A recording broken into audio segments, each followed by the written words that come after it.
Welcome to special live. నేను రమ మండవ. ఈ రోజు లైవ్ లో భాగంగా మనం తీసుకోబోతున్న టాపిక్ ఏంటంటే బొత్స సత్యనారాయణ నిజంగానే పవన్ కళ్యాణ్ తో టచ్ లోకి వచ్చే ప్రయత్నం చేశారా?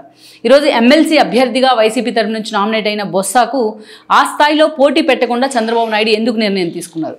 బొత్స వెనుక పవన్ కళ్యాణ్ ఉన్నారు. బొత్స కోసం పవన్ కళ్యాణ్ చంద్రబాబు నాయుడుతో మాట్లాడి పోటీ పెట్టకుండా తమ అభ్యర్థిని ఒప్పించారు అనే వార్తల్లో నిజమెంత?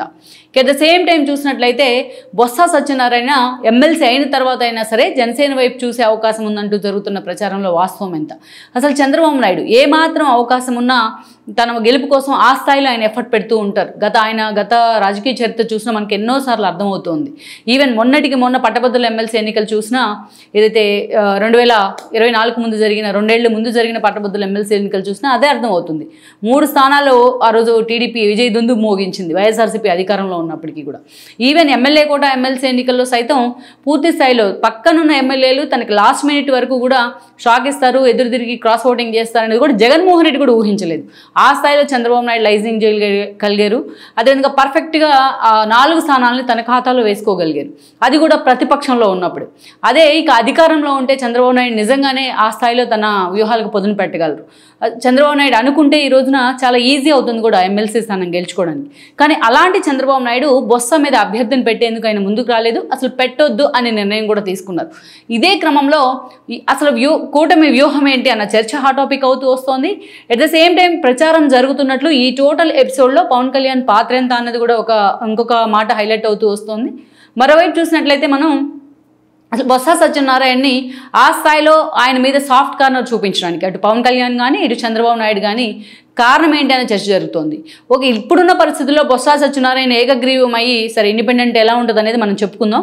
బొత్స సత్యనారాయణ ఏకగ్రీవమై గెలిచినా ఆయన వైఎస్ఆర్సీపీలో ఉంటాడా లేదా అనే అనుమానాలు మాత్రం వస్తున్నాయి. ఎందుకంటే తాజాగా గత 3 రోజుల నుంచి జరుగుతున్న పరిణామాలన్నీ కూడా అనేక రకాల ప్రశ్నలు అయితే తెర మీదకి తీసుకొస్తున్నాయి. వాటి గురించి మనం డిస్కస్ చేసే ప్రయత్నం చేద్దాం.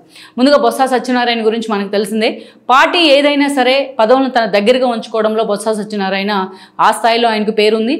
కేవలం ఆయన విజయనగరం నుంచి సుదీర్ఘకాలం పాటు రాజకీయాలను రిప్రజెంట్ చేసినప్పటికీ అదేవిధంగా ఉత్తరాంధ్రలో కూడా ఒక బలమైన స్ట్రాంగ్ ఫోర్స్గా ఆయన చాలా రాజకీయాల్లో ఎదిగారని అనుకోవాలి.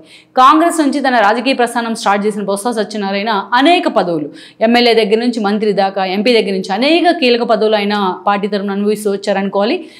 ఇక తనకంటూ కూడా ఒక స్ట్రాంగ్ బేస్ ఉత్తరాంధ్రలో, కేవలం విజయనగరమే కాదు ఉత్తరాంధ్రలో ఒక స్ట్రాంగ్ బేస్ ఏర్పాటు చేసుకోవడంలో పార్టీ ఏదైనా సరే అధిష్టానంతో ఆ స్థాయిలో లైజనింగ్ చేయడంలో కూడా బొత్స సక్సెస్ అయ్యారని అనుకోవాలి. జగన్మోహన్ రెడ్డి విజయనగరం వెళ్ళి జగన్మోహన్ రెడ్డి బొత్స ఒకే వేదిక మీద ఉంటే బొత్స సత్యనారాయణకి వచ్చినంత అప్లాజ్ జగన్మోహన్ రెడ్డికి రాదంటే మనం అర్థం చేసుకోవచ్చు. ఇక మరోవైపు చూసినట్లయితే అటు పార్టీ పరంగానే కాదు ఇక తన ఏదైతే కుటుంబ సభ్యుల పరంగా కూడా బొత్స కీలకంగా వాళ్ళని రాజకీయాల్లోకి తీసుకొచ్చే ప్రయత్నం చేశారు. ఒకవైపు తన మేనలుడైన మధ్య శ్రీనివాస్ను ఆయనే పాలిటిక్స్లోకి తన బినామీగా తీసుకొచ్చే ప్రయత్నం చేశారు, తన రెప్లికా లాగా. అంతేకాదు ఇక తన భార్య ఝాన్సీ కూడా ఆమె 2 సార్లు కాంగ్రెస్ నుంచి ఎంపీగా కూడా పనిచేస్తున్నారు. ఇక అదేవిధంగా చూసినట్లయితే తన తమ్ముడు గజపతి నగరం నుంచి అప్పలనరసయ్య ఎమ్మెల్యేగా కూడా పనిచేశారు. అలా తాను కావాలనుకున్న చోట్ల తన ఫ్యామిలీ మెంబర్స్కి టిక్కెట్లు ఇప్పించుకునే కెపాసిటీ కూడా బొత్సకు ఉంది. ఇదంతా ఒక మాటలో చెప్పుకోవాలి అంటే ఎప్పుడైతే కాంగ్రెస్ రాష్ట్ర విభజన అనే అంశానికి తెరదీసిందో ఆ పరిణామాల్లో బొత్స అప్పుడు కాంగ్రెస్లోనే ఉన్నారు. ఇక అప్పుడే కిరణ్ కుమార్ రెడ్డి ఉమ్మడి రాష్ట్రానికి చివరి సీఎంగా ఉన్నారు. అయితే ఆయన వ్యక్తిగతంగా కరడుగట్టిన సమైక్యవాది. ఆయన ఎప్పుడైతే ముఖ్యమంత్రి పదవికి రిజైన్ చేస్తాను తెలంగాణ ఇస్తే అని ఒక ప్రపోజల్ని చాలా స్ట్రాంగ్గా తెర మీదకి తీసుకొచ్చారో అప్పుడు ముఖ్యమంత్రి ప్రపోజల్ లిస్ట్లో బొత్స పేరే ప్రముఖంగా వినిపించింది. ఎందుకంటే కిరణ్ కుమార్ రెడ్డి సీఎంగా ఉన్న సమయంలో బొత్స సత్యనారాయణ పీసీసీ చీఫ్గా కూడా ఉన్నారు. ఆ స్థాయిలో కాంగ్రెస్లో అంత కీలక స్థానాల్లో ఆయన పనిచేస్తూ వచ్చారు. నిజంగానే తనకంటూ ఒక ఇండివిజువల్ ఇమేజ్ అయితే క్రియేట్ చేసుకున్నారు. వోక్స్ వ్యాగన్ లాంటి కొన్ని ఇష్యూస్లో బొత్స పేరు ప్రముఖంగా వినిపించినా అపార్ట్ ఫ్రమ్ ఆల్ దీస్ తన పొలిటికల్ కెరీర్ని పార్టీ ఏదైనా ఆ స్థాయిలో నిర్మించుకోవడంలో ఆయన సక్సెస్ అయ్యారు. అయితే 2014లో రాష్ట్ర విభజన తర్వాత జరిగిన ఎన్నికల్లో ఆ రోజు బొత్స సమైక్యాంధ్ర కాదు తెలంగాణ కాదు రాష్ట్ర విభజన అనివార్యమైనప్పుడు రాష్ట్రానికి ఏం కావాలో మాట్లాడండి అంటూ కూడా ఆయన చాలామంది హట్ చేశారు కూడా. అప్పుడు ఆయన మాట్లాడిని ఇప్పుడు అందరూ మాట్లాడుకుంటూ ఉన్నారు. దెన్ ఆ తర్వాత పరిణామాల్లో బొత్స జగన్మోహన్ రెడ్డి 2014లో ప్రతిపక్షానికే పరిమితమై ఉన్నారు. టీడీపీ అధికారంలోకి వచ్చింది. ఆ తర్వాత 2 ఏళ్లకే బొత్స సత్యనారాయణతో జగన్మోహన్ రెడ్డి చర్చలు జరగడం కానీ, ఆయన తన స్థాయి తగ్గించుకొని 2 మెట్లు దిగి నేను వైఎస్ఆర్సీపీలో చేరుతున్నాను జగన్మోహన్ రెడ్డి వెంట అంటూ కూడా ఆయన వైఎస్ఆర్సీపీలో చేరారు. అప్పుడు చేరినప్పటి నుంచి ఆ పార్టీ వాయిస్ కూడా వినిపిస్తూ వచ్చారు. At the same time Jaganmohan Reddy కూడా ఆయనకు అంతే ప్రయారిటీ ఇచ్చారు. ఇక 2019 నాటికి వచ్చేటప్పటికి ఆయన తమ్ముడికి జగన్మోహన్ రెడ్డి టికెట్ ఇచ్చున్నారు గజపతి నగరం నుంచి. బొత్సకు ఆ రోజు నెల్లిమర్ల నుంచి కూడా ఆయన బొత్స కూడా చీపురుపల్లి నుంచి పోటీ చేయడం జరిగింది. దెన్ బొత్స గెలిచిన తర్వాత జగన్మోహన్ రెడ్డి ఫస్ట్ క్యాబినెట్లోనే ఆయనకు మంత్రి ఇచ్చున్నారు. అదేవిధంగా చూస్తే క్యాబినెట్ ఎక్స్పెన్షన్లో భాగంగా బొత్స మంత్రివర్గ కూర్పులో ఎంతమందినో తీసి పక్కన పెట్టిన జగన్ బొత్సని మాత్రం అలాగే కంటిన్యూ చేస్తూ వచ్చారు. కాకుంటే ఆయన శాఖ మాత్రం మార్చే ప్రయత్నం అయితే జరిగింది. ఇక అదే సమయంలో మనం చూసినట్లయితే తన మేనర్లను ప్యాంపర్ చేస్తూ తను అదేవిధంగా అన్ని విషయాల్లో తను తొక్కేస్తున్నారని కూడా బొత్స చాలాసార్లు ఆవేదన చెందిన సందర్భాలు ఉన్నాయి. ఇక తనకి ఎలాంటి పూర్తి స్థాయిలో తన కమాండ్ లేని విద్యాశాఖను ఎక్కడో ఆదిమూలం నుంచి సురేష్ నుంచి తీసుకొచ్చి తనకిచ్చారని ఆవేదన కూడా ఆయనలో ఉండేది. అంతేకాదు సకల శాఖ మంత్రిగా పిలిపించుకున్న ముఖ్య సలహాదారు సజ్జలు ఎవరైతే ఉన్నారో ఆయన కారణంగా బొత్స ఎన్నోసార్లు హ్యూమిలియేషన్కి గురయ్యారు ఆ పార్టీలోని ఆ ప్రభుత్వంలోని. తాను విద్యాశాఖ మంత్రిగా ఉంటే ఆ శాఖకు సంబంధించిన రివ్యూలన్నీ సజ్జలా చేస్తూ ఉండేవాళ్ళు. ఉపాధ్యాయులతో ఉద్యోగులతో భేటీలు అంటే సజ్జలానే వాళ్ళని కన్సర్న్లోకి తీసుకునేవాళ్ళు.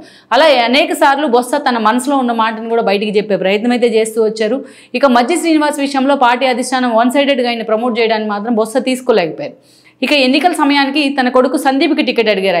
ఆయన అనారోగ్య కారణాలతో హాస్పిటల్లో కూడా అడ్మిట్ అయి ఉన్నారు. తన కొడుకు టికెట్ అడిగినప్పటికీ జగన్మోహన్ రెడ్డి బొత్స వైపే మొగ్గు చూపారు. సో బొత్సకి టికెట్ ఇచ్చున్నారు, సందీప్ని పక్కన ఉంచారు. అంతేకాదు ఇక తన తమ్ముడికి కూడా గజపతి నగర్ నుంచి టికెట్ ఇవ్వడం జరిగింది.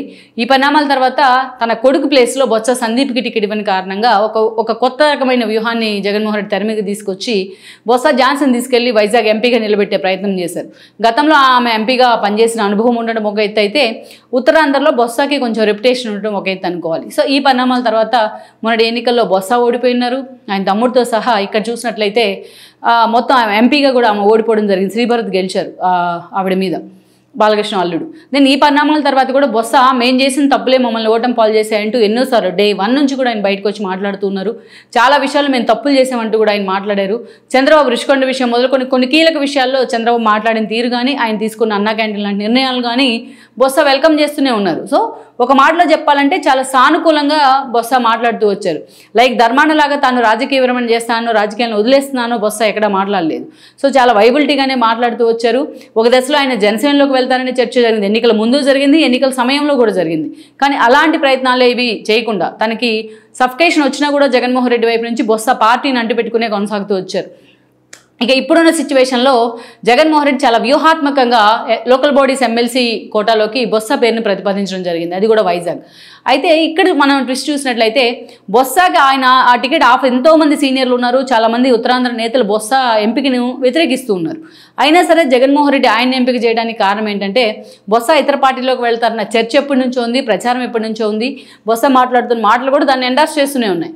అందుకనే జగన్మోహన్ రెడ్డి ఆయన్ని హోల్డ్ చేసేందుకు, తాను ఎంతో ప్రయారిటీ ఇస్తున్నానని బొత్సకి తెలిసేలా చెప్పేందుకు ఆయన ఎమ్మెల్సీకి ఎంపిక చేశారు. ఎంతమంది నేతలు వ్యతిరేకిస్తున్నా అన్న చర్చ అయితే ఉంది మొన్నటి నుంచి.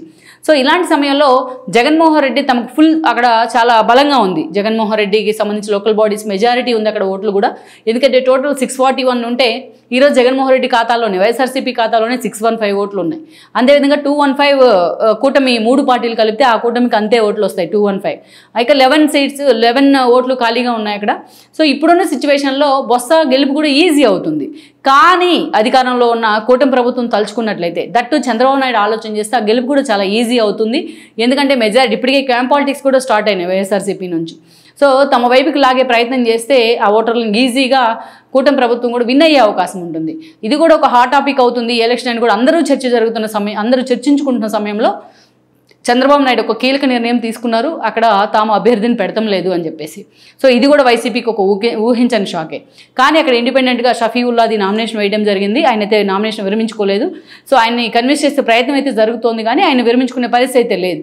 ఇక్కడ ఒక యాంగిల్ ఏంటంటే షఫీవుల్లాదికి కూటమి ప్రభుత్వం మద్దతు ఇస్తుందనేది ఒక చర్చ అయితే, ఎలాంటి మద్దతు ఇవ్వట్లేదు, బొత్స గెలుపులోనే కూటమి ప్రభుత్వం ఈరోజు హెల్ప్ చేస్తుంది అనేది అయితే ఇంకొక చర్చ. అయితే ఈ టోటల్ ఎపిసోడ్ వెనక ఇక ఆల్మోస్ట్ బొత్స గెలుపు కన్ఫర్మ్ అయిపోయినట్లే అన్న చర్చ కూడా జరుగుతోంది. ఎందుకంటే సెప్టెంబర్ 30th పోలింగ్ ఉంటుంది, 3rd ఏదైతే ఈ మంత్ ఎండింగ్ 30th పోలింగ్ ఉంటుంది, దెన్ 3rd ఎలక్షన్ కూడా ఉంటుంది. సో ఇలాంటి రిజల్ట్ కూడా ఉంటుంది. సో ఇంకా కొన్ని రోజులు ఆ సస్పెన్స్ రివీల్ అవ్వడానికి అవకాశం ఉన్నప్పటికీ ఇప్పటికైతే షఫీవుల్లాది మాత్రం నామినేషన్ అయితే విరమించుకోలేదు. సో బొత్సాకి పోటీగా ఆయన ఉన్నారు. కానీ వైఎస్ఆర్సీపీ నుంచి బొత్స గెలుపు అయితే నల్లేరు మీద నడక అవుతుంది. కూటమి ఒకవేళ షఫీకి మద్దతు ఇచ్చినప్పటికీ ఆ స్థాయిలో సగానికంటే పైగా వైఎస్ఆర్సీపీకి అక్కడ ఓట్లు ఉన్నాయి కాబట్టి. అయితే ఇక్కడే ఒక ట్విస్ట్ ఉంది. చంద్రబాబు నిజంగా బరిలో దిగి ఎమ్మెల్సీ ఎన్నికల బరిలో పోటీకి పెట్టినట్లయితే వైఎస్ఆర్సీపీ తమకు బలం లేకపోయినా పోటీకి పెట్టున్నారు, చంద్రబాబు నాయుడు క్యాంప్ పాలిటిక్స్ చేస్తున్నారంటూ ఆరోపణలు చేసే అవకాశం ఉంటుంది. అధికారంలోకి వచ్చి ఇంకా పాలన కూడా పూర్తిగా కుదురుకోలేని పరిస్థితుల్లో ఆ ఒక్క ఎమ్మెల్సీ కోసం అది మనకు తన అవసరమా అని కూడా టీడీపీలో చర్చ జరిగింది. మైట్ బి చంద్రబాబు నాయుడు దాన్ని ఎండార్స్ చేసి ఉండొచ్చు. కానీ ఇక్కడ జరుగుతున్న కీలక అంశం ఏంటంటే బొత్స సత్యనారాయణే చంద్రబాబు నాయుడిని రిక్వెస్ట్ చేశారు బొత్స విషయంలో అభ్యర్థిని పెట్టొద్దు అనేసి. అందుకే చంద్రబాబు నాయుడు ఆ నిర్ణయం తీసుకున్నారని కూడా లీక్లు వస్తున్నాయి బయటకు. ఎందుకంటే చిరంజీవితో చాలా సీరియస్ సంబంధాలే ఉన్నాయి బొత్స సత్యనారాయణకు. వైఎస్ చనిపోయిన క్రమంలో ఆ రోజు జగన్మోహన్ రెడ్డి తనను సీఎం చేయాలని ప్రతిపాదన చేశారు. సో ఆ రోజు బొత్స టీమే వెళ్ళి చిరంజీవి దగ్గరికి వెళ్ళి ప్రజారాజ్యంలో తమకు మద్దతు ఇవ్వాలి ఆ ఎమ్మెల్యేలు జగన్మోహన్ రెడ్డి సీఎం చేయడంలో అని ఆ టీం వెళ్ళిన టీంకి లీడ్ చేసింది కూడా బొత్సనే. అలా అటు చిరంజీవితో అంతే స్థాయిలో బొత్సకి సత్సంబంధాలు ఉన్నాయి.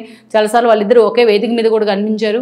ఇక కాంగ్రెస్లో ఉన్నారు కాబట్టి సుదీర్ఘకాలం చిరంజీవి ఆయనతో అదే సంబంధాలు కూడా పీసీసీ చీఫ్ హోదాలో ఉన్నారు. అయినప్పుడు ఈయన రాజ్యసభ సభ్యుడిగా ఉన్నారు చిరంజీవి, అదే మెయింటైన్ చేస్తూ వచ్చారు. చిరంజీవి అండ్ బొత్స సన్నిహిత సంబంధాలు ఉన్నాయి. At the same time Pavan కళ్యాణ్తో కూడా అంతే సంబంధాలు ఉన్నాయి.